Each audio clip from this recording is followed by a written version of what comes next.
ভোটটা দিতে হবে তিনতলায়।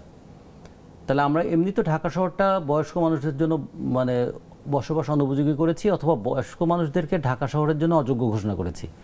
তারা রাস্তায় হাঁটতে পারবেন না, তারা বাসে উঠতে পারবেন না, তারা ট্রেনে যেতে পারবেন না, এমনকি মেট্রো ট্রেনে উঠাও তাদের জন্য কঠিন হয়ে যাবে। একটু লিফটের ব্যবস্থা আছে, তাও নানা ধরনের জটিলতা নিয়ে। তার মানে বয়স্করা আসলে বাতিল, এটাই হয়তো ভাবনা।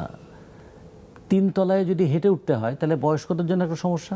আচ্ছা, আমাদের বাংলাদেশের শতকরা 10% মতো মানুষ হচ্ছে নানানভাবে চ্যালেঞ্জ। ফিজিক্যালি ডিসেবল বা নানা ধরনের ফিজিক্যাল চ্যালেঞ্জ মুখোমুখি। তাদের জন্য কি ভোট দেওয়ার কোনো জায়গা থাকবে না? তারা কি ভোটটা দিতে পারবেন না? ফলে তাদের কথা কি কখনো ভাবা হয়েছে? আচ্ছা, আমরা যে জেনজি নিয়ে গর্ব করি, সেই জেনজি তো কোনো না কোনো মায়ের শরীরে একটা দীর্ঘ সময় তারা থেকেছেন। সে একজন যদি মা, সন্তান সম্ভবা মা হন, তিনতলায় ওঠা, দোতলায় ওঠা তার জন্য কি খুব সহজসাধ্য ব্যাপার হবেন?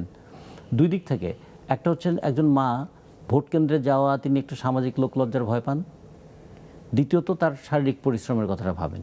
তাহলে বয়স্ক, আমাদের ফিজিক্যালি চ্যালেঞ্জ যারা, এবং আমাদের যারা এই মায়েরা যারা, তাদের জন্য ভাবনাটা আসলে মনে হয় ভাবা হয় নাই।